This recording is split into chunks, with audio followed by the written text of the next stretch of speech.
충격이 아닐 수 없습니다. 지금 러시아의 젊은 여자들이 한국으로 향하고 있다고 합니다. 우크라이나와 러시아의 전쟁 때문인데요. 이들은 전쟁으로 인해 많은 것들이 어려워졌다고 합니다. 뿐만 아니라 전쟁으로 가족과 남편을 잃은 젊은 여자들도 많아졌다고 합니다. 그들이 왜 한국행을 원하고 있는지 그 궁금한 이야기 시작하겠습니다. 안녕하세요. 제 이름은 알리나 코르사나예요. 35살이고 기자로 일하고 있어요. 전쟁에 영향받은 사람들의 모습을 사진으로 찍고 그들의 이야기를 글로 쓰는 일을 하고 있었죠.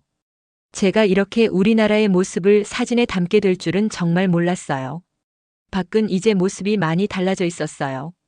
한때 우뚝 서 있던 건물들은 이제 부서진 콘크리트와 뒤틀린 철근 더미가 되어 있었죠. 사람들은 고개를 숙인 채 안전한 곳으로 가기 위해 서두르고 있었어요. 모두가 지쳐 보였고 모두가 슬퍼 보였습니다. 카메라를 들어 벤치에 홀로 앉아 있는 할머니 한 분을 찍었어요. 할머니는 작은 액자를 손에 쥐고 계셨는데 그 사진 속에 누가 있는지 궁금했어요. 아마도 아들이나 딸일까요? 어쩌면 이미 잃어버린 누군가였을지도 모르겠어요. 전쟁은 우리 모두에게서 너무 많은 것을 앗아갔어요. 건물이나 도로뿐만 아니라 우리가 사랑하는 사람들도요. 한때 우리가 꿈꿨던 것들, 그리고 안전하다는 느낌까지도 모두 사라져버렸어요. 간단한 것들조차 제대로 작동하지 않고 있었어요. 메시지를 확인하려고 휴대폰을 꺼냈는데 화면이 깜빡이더니 어두워져 버렸죠. 러시아 휴대폰들은 요즘 제대로 만들어지지 않고 있었어요. 전쟁 때문에 좋은 부품들이 들어올 수 없게 되었거든요. 눈길을 조심스럽게 걸어 다른 기자들을 만나는 작은 사무실로 향했어요. 오늘은 난방이 작동하지 않고 있었죠. 우리 모두 코트를 입은 채로 따뜻한 차를 마시며 몸을 녹이고 있었어요. 친절한 눈빛과 진지한 표정을 가진 나이든 상사가 저를 그의 책상으로 불렀어요. 그는 새로운 소식을 가지고 있었죠. 특별한 임무였어요. 제가 평소에 하던 일, 즉 무너진 건물과 슬픈 얼굴들을 사진으로 찍는 것과는 다른 일이었습니다. 알리나, 그가 낮고 생각에 잠긴 목소리로 말하고 있었어요. 새로운 이야기를 따라가 봤으면 해. 많은 러시아 여성들이 한국으로 새 삶을 시작하러 떠나고 있어. 왜 한국인지 알아봤으면 해. 그들이 무엇을 찾고 있는 거지? 무엇을 뒤로 하고 떠나는 걸까? 이 일을 맡고 싶은지 확신이 서지 않아 인상을 찌푸렸어요. 여기서의 제 일이 중요하다고 느끼고 있었거든요. 세상에 우리나라에서 무슨 일이 일어나고 있는지 알리고 있었어요. 아무도 우리의 고통을 무시할 수 없게 만들고 있었죠. 이것도 중요한 이야기야. 제 얼굴에 의심이 보이는 것을 본 상사가 계속해서 말하고 있었어요. 이건 희망에 관한 거야.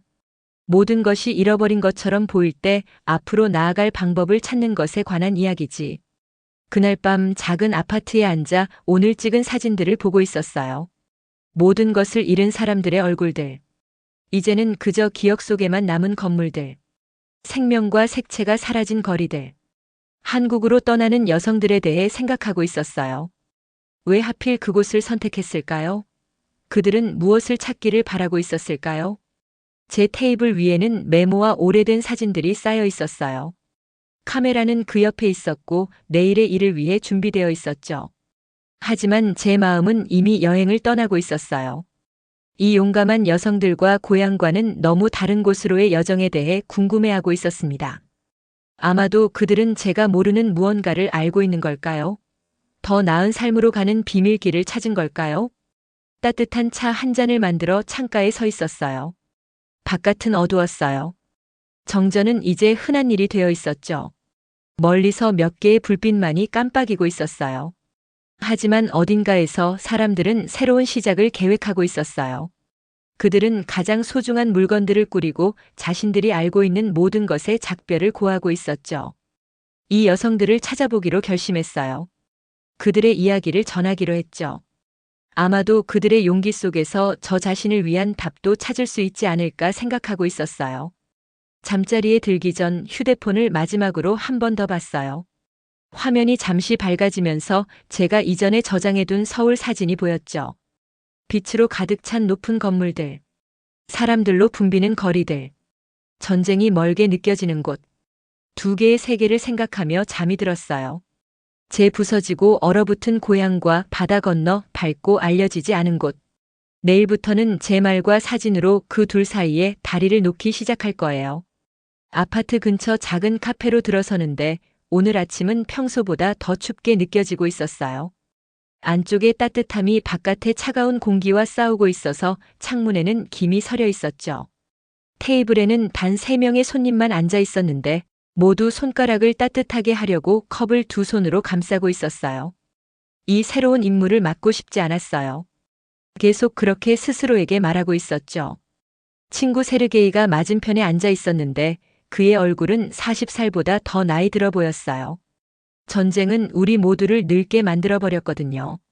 난 이 이야기에 맞는 사람이 아니야. 컵에서 올라오는 김을 바라보며 말하고 있었어요. 여기 남아서 계속 일어나는 일들을 사진으로 담아야 해. 사람들이 이 전쟁의 진실을 봐야 하니까. 세르게이의 눈은 피곤해 보였지만 친절했어요. 저널리즘 학교 때부터 친구였던 그는 대부분의 사람들보다 저를 더 잘 알고 있었죠. 알리나 때로는 진실이 무너진 건물에만 있는 게 아니야. 그가 조용히 말하고 있었어요. 사람들이 자신의 삶을 다시 세우기 위해 무엇을 하는지에도 진실이 있어. 커피를 응시하고 있었어요. 마음 깊은 곳에서는 그의 말이 맞다는 걸 알고 있었지만 떠나는 것이 두려운 무언가가 있었어요. 아마도 많은 사람들이 여전히 위험 속에 남아있는데 안전한 곳으로 간다는 것에 죄책감을 느끼고 있었던 것 같아요. 세르게이가 테이블 위로 작은 카드를 밀어줬어요. 깔끔한 필체로 이름과 전화번호가 적혀 있었죠. 카테리나 솔로비오바. 그녀랑 얘기해봐. 그가 제안했어요. 여성들이 한국으로 이주하는 것을 돕고 있어. 이미 20명이 넘는 여성들을 도왔대. 아직 확신이 서지 않은 채로 카드를 주머니에 넣었어요. 카페 창문 밖으로 군용 트럭이 지나가는 것이 보였어요. 이제는 너무 흔한 광경이라 아무도 쳐다보지도 않을 정도였죠. 카테리나에게 전화하기까지 3일이 지났어요. 마침내 전화했을 때 그녀는 바로 사무실로 저를 초대했어요. 이제는 거의 알아볼 수 없는 거리를 걸어갔어요. 한때 친구들을 방문했던 건물들은 이제 깨진 창문만 있는 빈 껍데기가 되어 있었죠. 카테리나의 사무실은 작지만 따뜻했어요. 벽에는 지도들이 붙어 있었는데 한국 지도, 서울 시내 지도, 지하철 지도였어요. 러시아어와 한국어로 메모가 적힌 다양한 색상의 포스트잇이 여기저기 붙어 있었죠. 카테리나가 저를 놀라게 했어요. 젊은 사람을 기대했는데 그녀는 60대로 은색 머리를 깔끔하게 뒤로 묶고 있었거든요. 단순한 안경 너머로 그녀의 눈은 밝고 지적이었어요. 마치 누군가의 친절한 할머니처럼 보였지 국제 이주 전문가처럼은 보이지 않았죠. 그래서 왜 한국인지 알고 싶은 거죠? 오늘도 전기가 나가서 그녀가 보온병에서 차를 건네며 물었어요. 고개를 끄덕이며 노트를 꺼냈어요. 왜 여성들이 특별히 한국을 선택하는지 이해가 안 돼요. 왜 유럽이 아니라? 아니면 더 가까운 곳은요? 카테리나가 미소 지었어요. 말로는 설명하는데 한계가 있어요. 몇몇 여성들을 만나봐야 할 거예요. 그날 저녁 카테리나의 아파트에 와 있었어요. 5명의 여성들이 바닥에 놓인 쿠션 위에 둥글게 앉아 있었죠. 모두 다른 나이였어요. 가장 어린 사람은 20살쯤, 가장 나이 든 사람은 50살쯤으로 보였어요. 하지만 그들의 눈빛은 모두 같았어요. 슬픔과 결단력이 섞여 있었죠. 말하기보다는 더 많이 듣고 있었어요. 각 여성마다 다른 이야기를 갖고 있었지만 한국에 가고 싶어하는 이유는 비슷했어요. 아나스타시아는 도서관이 파괴되기 전까지 그곳에서 일했었대요. 그녀가 태블릿으로 한국 드라마를 보여주고 있었어요. 거리를 봐요. 그녀가 말했어요. 너무 깨끗하고 너무 밝아요. 건물들은 여전히 서 있고요. 사람들이 두려워하지 않아요. 나탈리아는 간호사였어요. 작년에 남편을 잃었대요. 한국은 자신들의 전쟁 후에 재건했어요. 그녀가 설명하고 있었어요. 그들은 다시 시작한다는 것이 무엇을 의미하는지 이해해요. 그리고 그들은 의료 종사자들이 필요해요. 스베틀라나는 베이커리를 운영했었는데 이제는 작은 앨범에 보관된 사진 속에만 존재하고 있었어요. 한국에서는 제 기술을 사용할 수 있어요. 다시 빵을 구울 수 있고요. 정상적인 삶을 가질 수 있어요. 이 여성들이 이야기하는 동안 사진을 찍고 있었어요. 한국을 언급할 때 그들의 얼굴에는 너무나 많은 희망이 보였어요. 누군가의 얼굴에서 희망을 본 지 오래되었던 것 같아요. 떠나기 전에 컴퓨터 프로그래머인 올가가 휴대폰으로 무언가를 보여줬어요. 6개월 전에 서울로 이주한 그녀의 친구가 보낸 메시지였어요. 밝은 거리, 현대적인 건물들, 그리고 지금 일하고 있는 베이커리 앞에서 미소 짓고 있는 친구의 사진이 있었죠. 이게 우리가 될 수 있어요. 올가가 부드럽게 말했어요. 새로운 시작이요. 그날 밤 잠을 이루지 못했어요. 계속해서 이 여성들과 그들의 새 삶에 대한 꿈을 생각하고 있었거든요. 여기서 파괴와 상실을 기록하는 제 일에 대해서도 생각했어요. 물론 중요한 일이지만 어쩌면 전해야 할 또 다른 이야기도 있을지도 모르겠다고 생각하고 있었어요. 다음 날 아침 편집장님에게 전화했어요. 그 임무를 맡을게요 말했어요. 한국에 갈게요. 2주 후 작은 여행 가방을 들고 아파트에 서 있었어요. 필요한 것들만 꾸렸어요. 옷, 카메라 장비, 노트북, 그리고 한국으로 이주를 계획하고 있는 만났던 여성들의 명함들. 문을 잠그는 내 손이 떨리고 있었어요.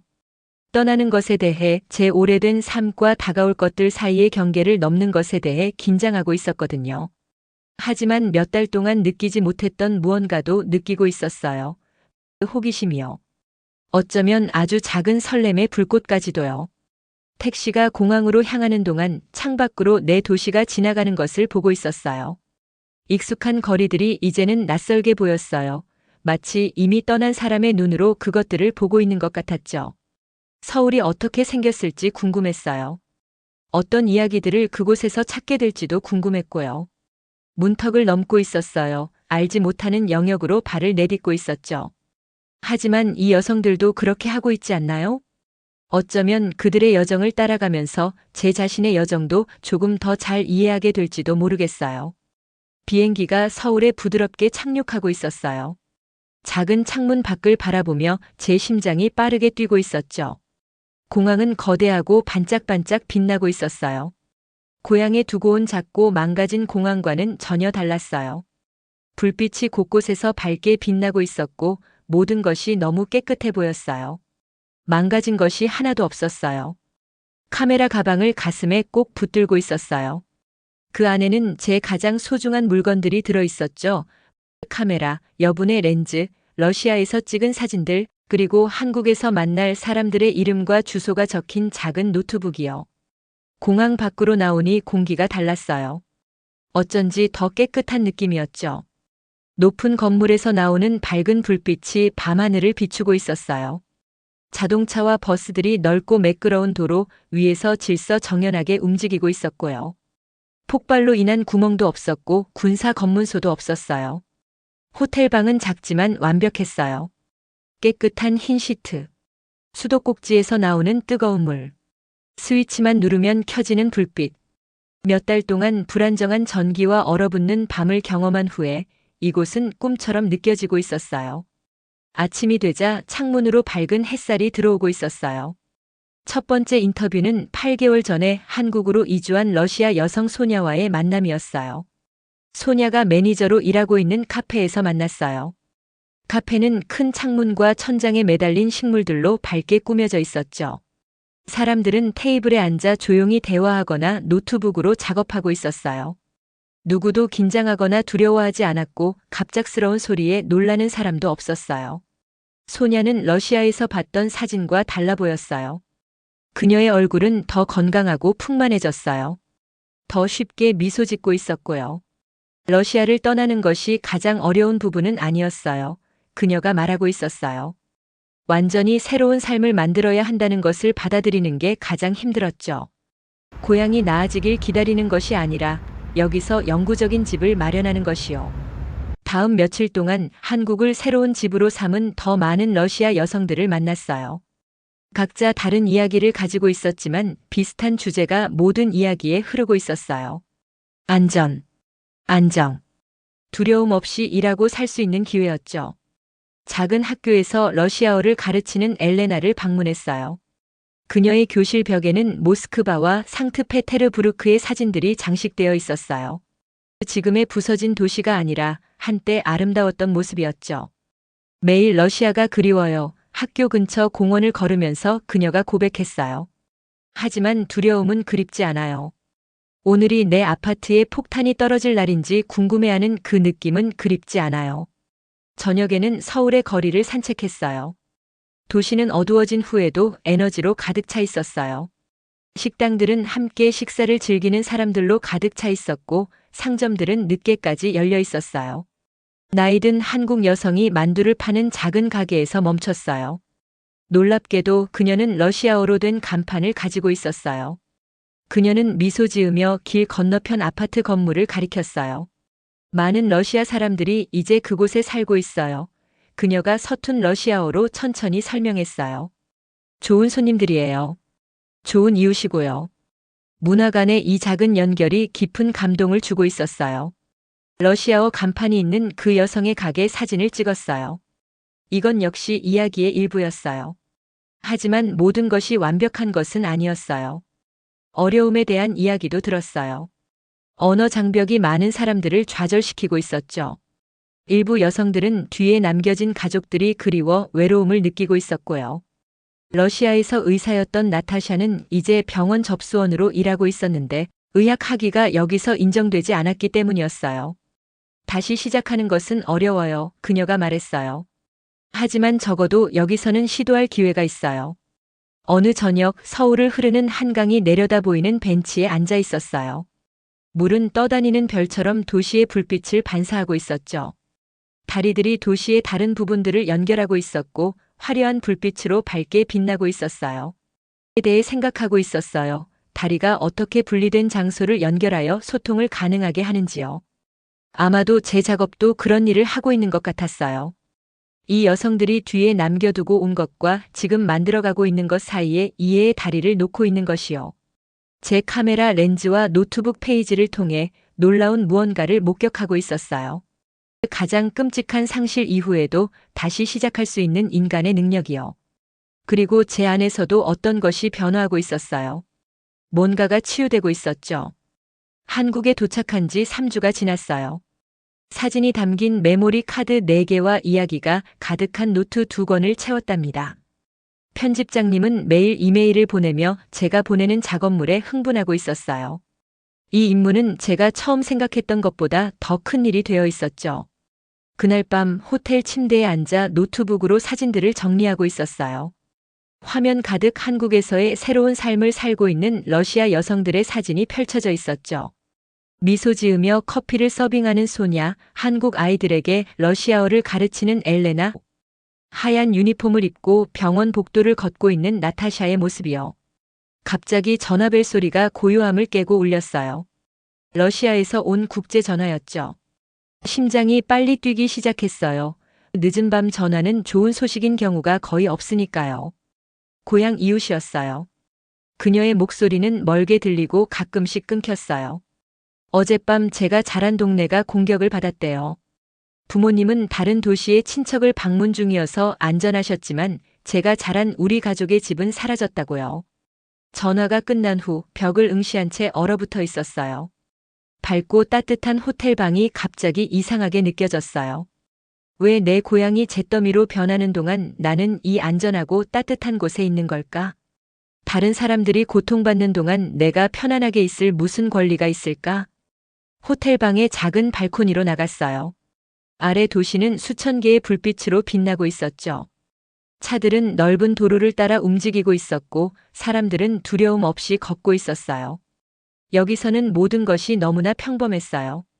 어린 시절 제 방, 어머니가 요리를 가르쳐 주시던 부엌, 아버지가 가꾸시던 작은 정원을 생각하니 눈물이 흘러내렸어요. 이제 모두 사라져버렸죠. 아침에 러시아에 있는 카테리나에게 전화했어요. 부모님의 집에 대해 이야기했어요. 여기서 안전하게 있는 것에 대한 죄책감, 이 임무를 계속해야 할지 확신이 서지 않는다고요. 알리나 그녀가 부드럽게 말했어요. 이제 당신은 관찰자가 아니라 내부에서 이 여성들의 이야기를 이해하고 있군요. 이것이 바로 당신의 작업이 그 어느 때보다 중요한 이유예요. 그녀의 말은 저를 강타했어요. 이제 저는 그저 그들의 이야기를 전하는 것이 아니라 저 자신도 그들과 비슷한 경험을 하고 있었던 거예요. 상실, 죄책감, 두 세계 사이에 있는 이상한 느낌까지. 그날 인터뷰에 다르게 접근했어요. 질문만 하는 대신 저 자신의 이야기도 공유했어요. 여성들에게 부모님의 집에 대해 이야기했어요. 그러자 그들도 새로운 방식으로 마음을 열어주었어요. 그들이 가져올 수 없었던 소중한 물건들, 더 이상 머무르는 것이 불가능하다고 결정한 순간들을 이야기해 주었어요. 집은 단지 장소가 아니에요. 이리나가 말하고 있었어요. 당신 안에 가지고 다니는 거예요. 집은 당신을 정의한다고 생각했던 모든 것을 잃은 후에 만들어가는 거죠. 임무가 끝나갈 무렵 제가 인터뷰했던 모든 여성들을 위한 저녁 식사를 마련했어요. 음식과 이야기를 나누는 이 여성들을 바라보며 제가 놓치고 있던 것을 발견했어요. 그들은 단지 끔찍한 것에서 도망친 것이 아니었어요. 그들은 새로운 것을 향해 나아가고 있었던 거예요. 한국에서의 시간이 끝나가고 있었어요. 내일 러시아로 돌아가는 비행기를 탈 예정이었죠. 마지막 밤 호텔 발코니에 한 번 더 서 있었어요. 아래에서는 여전히 도시 불빛이 빛나고 있었지만 이제는 다르게 보고 있었어요. 그것들은 단지 내 나라가 부족한 것의 상징이 아니었어요. 언젠가 가능할지도 모르는 것의 신호였어요. 러시아로 돌아가는 비행기에서 이 임무는 단지 다른 사람들의 여정을 기록하는 것이 아니라 내 여정이 되었음을 깨달았어요. 한 달 후 대학 강의실에서 제 사진들을 보여주고 있었어요. 배운 가장 중요한 것은 무엇인가요? 라는 질문에 신중하게 대답했어요. 인간은 모든 것을 잃을 수 있어도 재건할 방법을 찾을 수 있다는 걸 배웠어요. 단지 건물뿐만 아니라 삶과 정체성도요. 집은 단지 지도 위의 장소가 아니라는 것을 배웠어요. 그것은 우리가 안에 품고 어디를 가든 다시 만들어내는 것이죠. 부모님을 방문했을 때 어머니는 중요한 걸 가져왔구나.